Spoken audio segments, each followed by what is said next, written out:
Hello everybody, this is Bobby Mills with Independent.com with another show of In the Hoops. Today we're at Grand Island Senior High with head boys basketball coach Jeremiah Slough. Thank you, Coach, thanks for having us, man. Who is that masked man? We know. Thanks for working us in. I've been chasing you for a while. It's my fault, but glad to be here. Yeah, thanks for having me. And it's late in the season. Maybe this is better to jump on things right now. I know how many years you've been here. And maybe some of those people don't. This is your The 7th year, so and it goes. Time flies, doesn't it? Yeah, but it's been all heaven, hasn't it? Oh, I don't know about that, but it's been. Yeah, ask any coach about that. Yeah. You don't win a state championship every year. Come on. Yeah, no, but it's been good. We've been fortunate enough to have a lot of really good kids and quite a bit of talent roll through here over the last half a decade, and I think we spent a lot of time just kind of getting things how we wanted it with this staff, and we feel pretty good about where we're at. Yeah, I figured that, maybe year 4 or 5, but maybe it was before that. It seemed like it was before that a little bit here. But so, how about your staff? I'm not certain who's on it this year as compared to a year ago. Same bunch, or? Yeah, pretty much the same bunch. Still have Coach Hartman helping me out, Coach Rath helping me out, and Coach Moritz.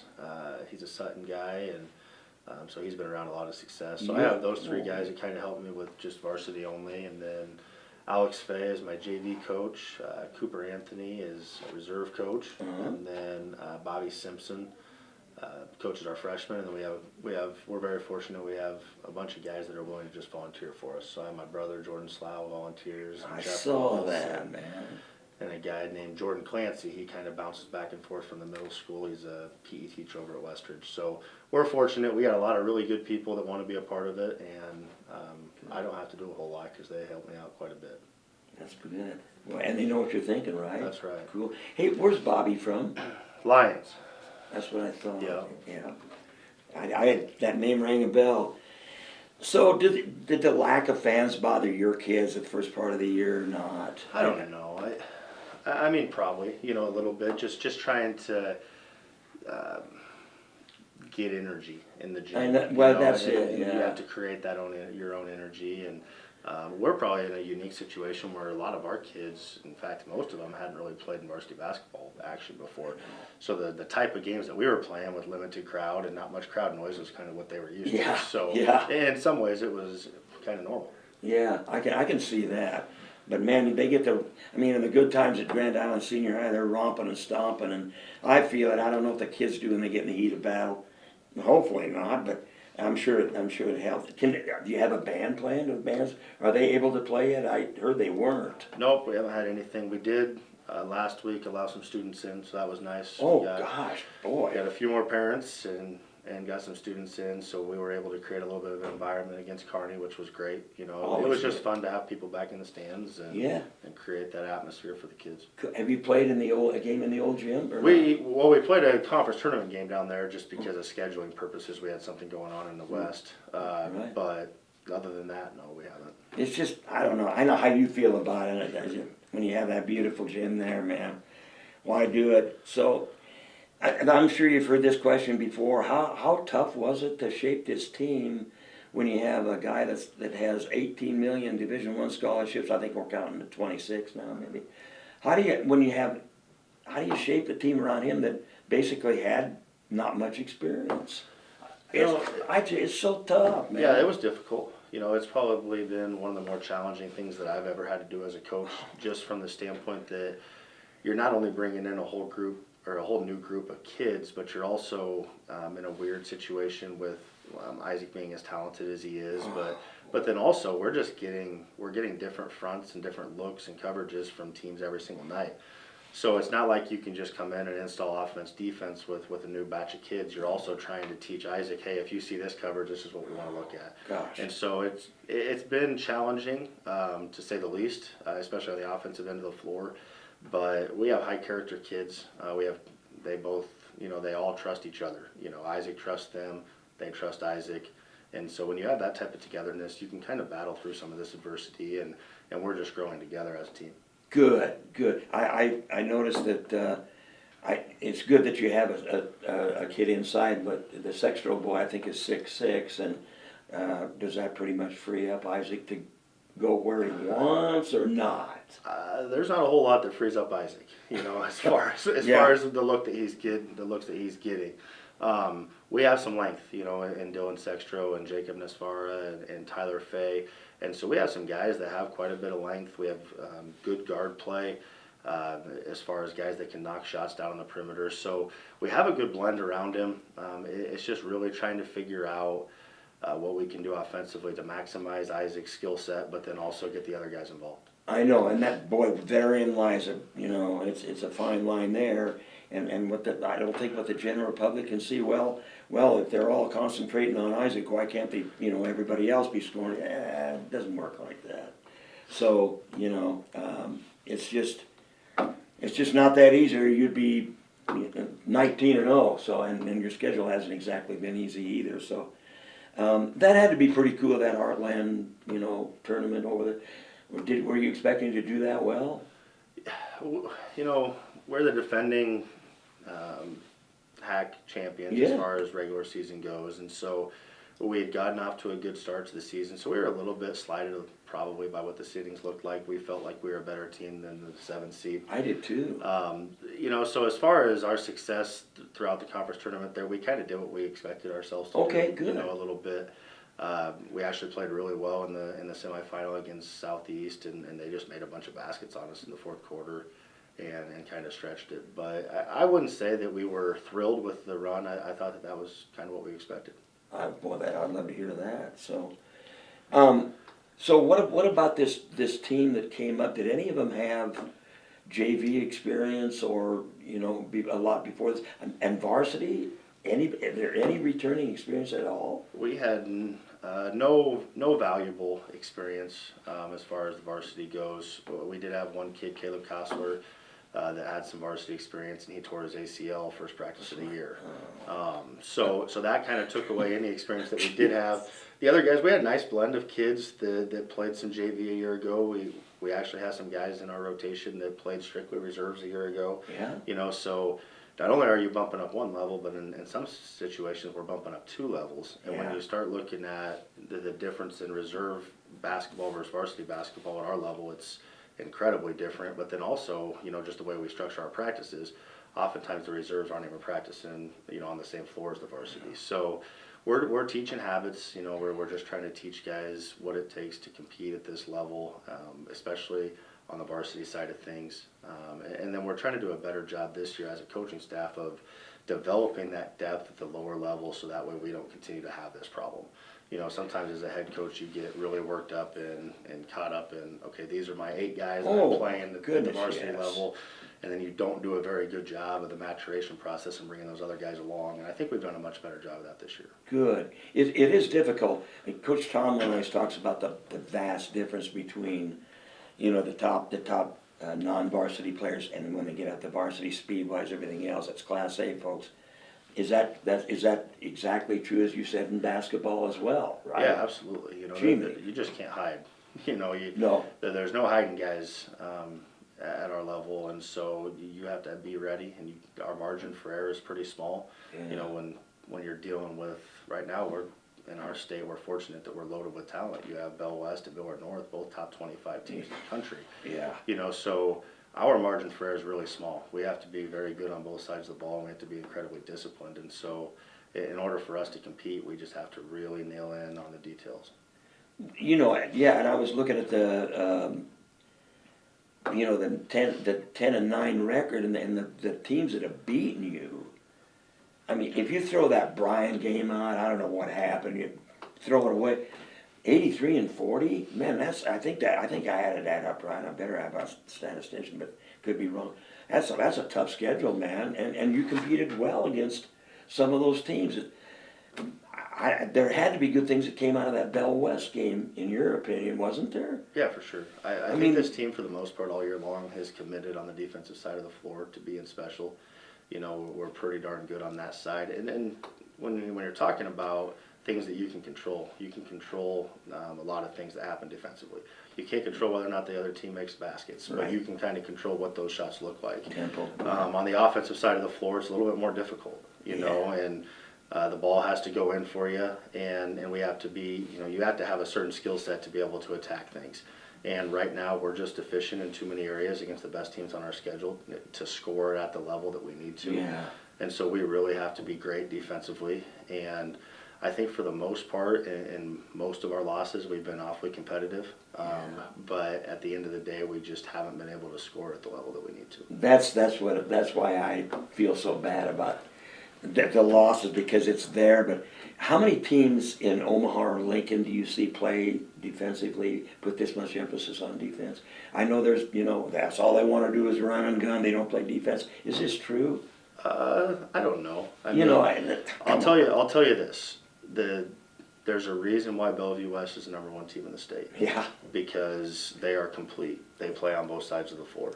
And when you can get the best teams in our state to compete on both sides of the floor, on both ends, those are the ones that are special. Those are the ones that you see at the state tournament winning championships. And I think that there's probably some truth to that there's some teams that are awfully talented on the offensive end of the floor that don't commit defensively. Yeah. And you see those programs underachieve every year. Yeah. And, I hope that I'll never be saying that about one of my teams. Well, no, I don't. Yeah, that's one. We play defense here at GI Senior High. So, I tell me about Isaac Trout from last year to this year, because I remember him being so slender, and I hadn't seen him play live. But man, he looks like, and he's 6'9", and is he more than 210 as far as weight goes? I suppose that's probably about what he weighs. He looks much bigger to me. I don't know. Yeah, no, he's 35 pounds heavier than what he was a year ago, and probably an inch and a half taller. Yeah. And just stronger, and not only weight room strong. He did a good job of committing himself there, but you're talking just he has learned how to play physical. Boy. And it was very difficult a year ago to even get him touches. Oh, and now we're able to get him touches wherever we want to. It's then what it looks like once he does get his hands on the ball. But he's a kid that has just worked his tail off, and for somebody that has the national exposure and recognition that he's getting, it's very easy to become complacent. Yeah. And there's just absolutely no complacency in him. It's impossible to drag him out of a drill. He doesn't want to give up a practice rep. I'm like, man, you're playing 32 minutes a game, double, triple teams. We got to get you some rest at practice. Mm-hmm. He's like, no, I got to get better. And that's just the mentality that he has, and that's what makes him special. It looks like it, because if you want to look at a piece of film, look at his inside play against Creighton Prep. Man, that kid was banging, and he wasn't about to be denied. That was incredible. And I don't know if he could have done it a year ago. I'm not sure. You would know that, but boy, that key right there, the weight room, is just a commitment to get better. Boy, he's strong, all right. Boy, too bad you don't have another one to go. But I like the Fife boy. I like, he's an athlete. How's he coming along? Good. The maturation process from a lot of these guys has been really, really good. And we're fortunate in the standpoint that we have a couple seniors that are very valuable to us, Aiden Keys, Aiden Clemmy, and Alex Hinken, that provide a lot of leadership and character things for us, and they're giving us everything that they got. But the bulk of our guys, the majority of our roster is going to come back next year. I know. And so we're very excited about the group of kids that we have. We're very excited about what that maturation process has looked like this year. And, our goal at the beginning of the year was we got to be better on March 1st than what we are on December 1st. And I think that we've certainly done that. Good. It certainly looks that way. How tough is it to get to state in Class A? I mean, you're always going to play somebody that's going to host a game that's one of the top 8 teams in the state. It's getting to filter down into other classes, but in Class A, good grief. I mean, it's difficult. Yeah, with the serpentine system, it makes it hard. They take the top 8 teams, and those guys have much of an advantage as far as getting there. You have to upset somebody. Yeah. Gone are the days where it's by geographical region. I know. We've been in a pretty good situation the last 3 or 4 years where if it was in the old method or whatever, the old style, we probably would have had a couple teams down to Lincoln already. Yeah. But at the same time, I think it really poses a challenge for our program but it also kind of makes, if you do achieve it, it's going to make it that more special. I think And so. so once we do get over the hump and we get ourselves down to Lincoln, we're going to really feel like we earned it. Oh, I'm sure. Yeah, it's an elite eight, if you will, because that's the way they want to set up. And as I said, it's probably going to filter down into the lower classes all the way. So, and you don't even know right now where your district's going to be. So tell me about the remaining schedule. This is Thursday when we're recording this. So by the time Carissa, my bodyguard and videographer behind the camera, gets this up, it could be Friday or whatever. You guys host a game tomorrow night, do you? Yep. Omaha North? Yep. And that looks like a pretty good matchup. Record-wise, I don't know what they have, but and then turn around Saturday and go to the Heartland Hoops Classic. What's your feeling of playing early? Or is it not too early, is it? For the 1 o'clock game. 1 o'clock, yeah? Yeah. Yours truly has the 8 o'clock game, yay. But, you know, when Rich Broderson wants to do the last 5, he can do the last 5. I'm not in his class, but... So tell me how that... And then you have... How many games do you have after the Hoops Classic? Just Pius. We Pius? lost the Chaminade game. Yeah, I wondered about that, yeah. I heard they weren't letting anybody... Is that to go into Iowa, or is that... Well, I think that there was some schools that from other states that weren't allowed to travel across state, or you're right. you know, from other states. I think we were able to, as Nebraskans, we were able to go over to Iowa and play, but there was just too many teams that were part of that classic that weren't going to be able to play. Oh, that's right. It was part of a big deal. You know, Great. I think they had some fan issues as far as they weren't going to be able to get spectators in there. So Can't just make any kind of money, yeah, folded. jeez. How do you feel about that? I mean, is it semi-welcome at this point or not? As That far- the game not being played? I mean, I'm sure... We were looking forward to it from the standpoint that we were going to be able to get away, you know, get into a hotel, spend some time together, Oh, especially boy, leading up I to know. districts. Yes. And then when you're playing a team like Chaminade with the history that they have and some guys that are alum from there that have had really good NBA careers, you know, it would have been really cool. We hope that we're going to get another opportunity like that a year from now. I would and think. quite honestly, hopefully we'll be a little bit more ready for that. Yeah. And that's a suburb of St. Louis, is it? Is that correct? Yeah. Yeah. Okay. Yeah, that would be great. And next year would probably be a great time to do it. So what's your feelings at the beginning of the year to now? You feel you've improved quite a bit, haven't you? Yeah, I think so. I've really enjoyed working with this group. You know, well, more so than any other year. It's a whole fresh batch of kids. You know. Oh, I know. And we had quite a few guys from a year ago that graduated that had varsity experience from sophomore, junior, senior year. And boy. so you really develop those relationships, but there's not a newness. You know what I mean? And so Yeah. this year, it just really felt like a new group of kids. Yeah. And so being able to develop those relationships and really getting to know these kids on a personal level, and then, you know, just being able to be around them every single day has been a blessing, especially with everything that's been going on in our world. We didn't know for sure if we were even going to have a season. So to be able to spend this time and for the most part go uninterrupted has certainly been great for us. Good. I wish you the best of luck. I think everything's going on the up and up here, man. And boy, I'd like to see you down to state. And it's hard to upset somebody to get there, but we're really looking forward to next year. But we're still in this year. I'll see you Saturday, and I think this is going to be a good. You may have it 2-0 this weekend. Well, I hope so. I hope so. Thanks. Yeah, thanks, Bobby. Jeremiah Slough, man, and get out and how many fans can come and watch Islander games? We're still restricted here. Yep, Yeah, okay. but come out to the event center and watch us play. There you go, if you Quite a wanna few see- fans there, Yep. Sure, if you want to see the Islanders, and especially Isaac Trout is going to be a treat, and it should be a great ball game. All the matchups should be good. So, on behalf of Coach Slough, Chris behind the camera, this is Bobby Mills saying thank you very much. We'll catch you the next time on In the Hoop.